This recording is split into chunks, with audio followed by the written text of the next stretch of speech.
lang ang kalaban namin. Intact pa yung pera namin, walang nawawala.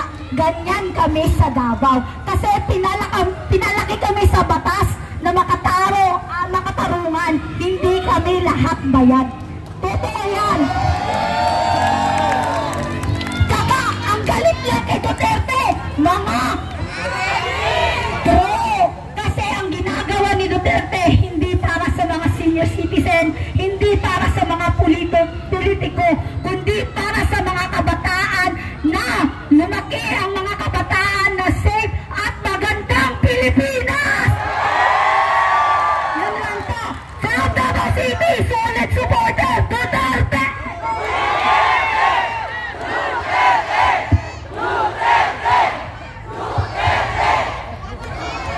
Meron pa po bang gusto magsalita? Lahat po karapatan ninyo magsalita. Vlogger! Sino po yung vlogger na... Ano pong pangalan, sir? Kababayan, Bayran. May shoutout sa mga kasama nating vloggers dyan! Mabuhay kayong lahat! Mabuhay! Mabuhay ang lahat na mga nasa social media na source na lang sa totoong balita dahil lahat ngayon na nasa mainstream media ay nababayaran na! Tayo na lang ang source na totoong balita! At ako po ay kasama sa Maisog Media Corps na binuo ni Tatay Digong. Simula ng binuo ang hakbang ng Maisog, kami po ng grupo ng Maisog Media Corps, kami po ang nagpupulgar na mga katarantaduhan, kasindikatuhan na nasa Kongreso, pati na po ang nasa Malacanang. Kaya kami ngayon ay pinag-iinitan at ang kasamahan po natin na 37 na political vloggers, sila po ang mga kasama sa pinatawag sa Kongreso at sila po ang pinadalhan ng sapina at sila din po yung nagapila sa Supreme Court. Humingi po sila ng tiyaraw para hindi po sila humarap dahil kung sila po ay harap sa Kongreso, lahat po sila ay posibleng ikukulong at hindi na po makapagsalita at mawawalan po ng tagapagsalita ang Duterte na nagre-representa ng boses ng sambayan ng Pilipino. Kung lahat po tayo na nasa social media ngayon, sabi nyo, lahat tayo vlogger. Kung tayo lahat ay mabubusalan, sino ba ang magsasalita? Sino ba ang magpapahayag ng katotohanan? Alam niyo mga kababayan natin, kahapon, I think nakarang araw, nung inaresto si Tatay Digong, umaga pa lang nasa airport na kami dahil inaabangan po namin. Hindi pa kumpirmasyon, wala pang kumpirmado kung siya po ay aristuhin, pero may nakuha na kaming informasyon, kaya agad tumakbo po kami sa NAIA. At pagdating namin doon, nagulat kami kung bakit hindi pinalabas si Tatay Digong sa NAIA. Dinivert po siya, dinala po siya sa Villamor Airways as kasama po kami doon. Mula umaga hanggang kinaumagahan, hindi po kami umalis. Salamat! At alam niyo po mga kababayan po natin kung bakit kami nagagalit sa mainstream media dahil hindi nila pinapakita kung gaano karaming tao ang nasa labas ng Villamor Airways. Ang pinapakita lang po nila kung paano hinaharas ni Tore si Tatay Digong sa loob mismo ng Villamor Airways.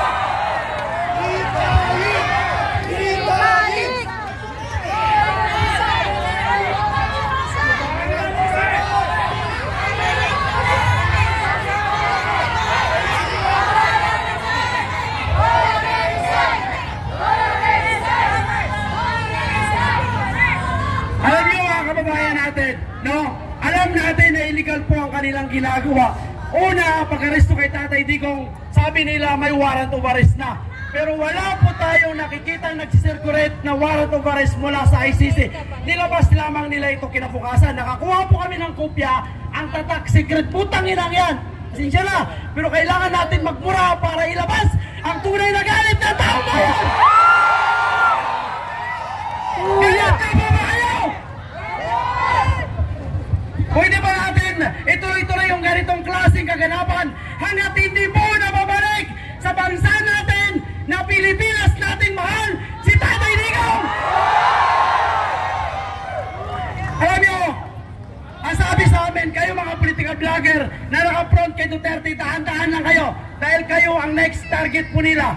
Pero kung magtatahimik po tayo, kung hindi po ako magsasalita, Kung hindi pa kayong magsasalita, lalo tayong babasusin at gagawin nitong Marcos administration.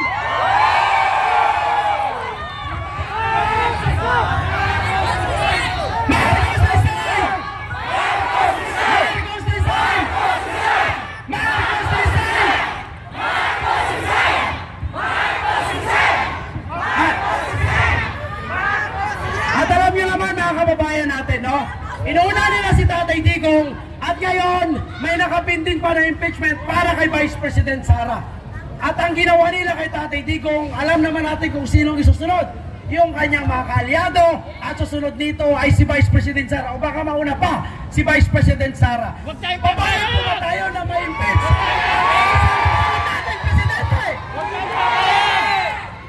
Kaya magtulungan po tayo mga kababayan po natin. Hindi pwedeng humantong na lang sa ganito ang ginagawa ng Marcos administration. Magtulungan po tayo.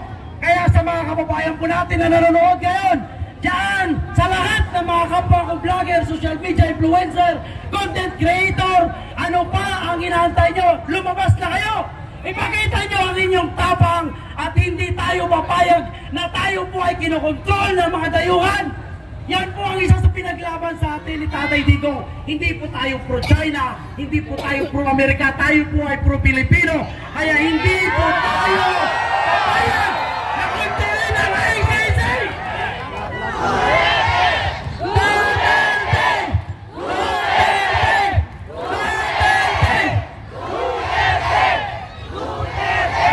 Kaya mga kababayan po natin, kung kayo po ay gusto nyong ipaglaban ang ating karapatan, hindi natin papayagan na isusunod nila si Vice President Sara at hindi tayo papayag na hindi ibabalik si Tatay Digong dahil sila na lang ang mga leader ng ating bansa na may tunay na paninindigan, may bayag, hindi bakla!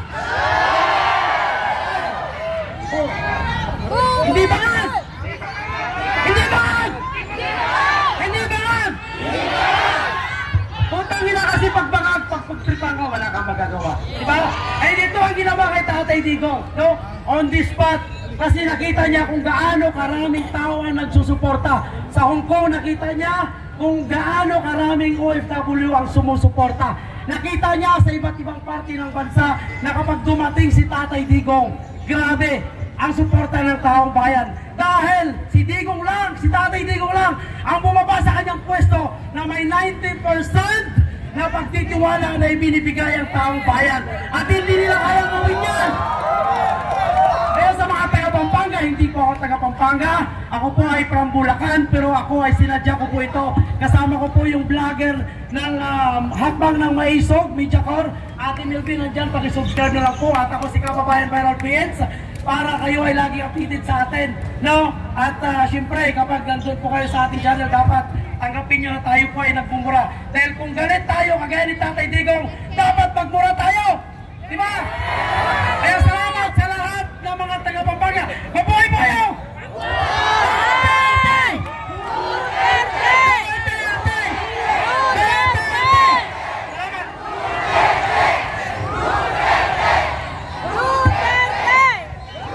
Okay, magandang gabi.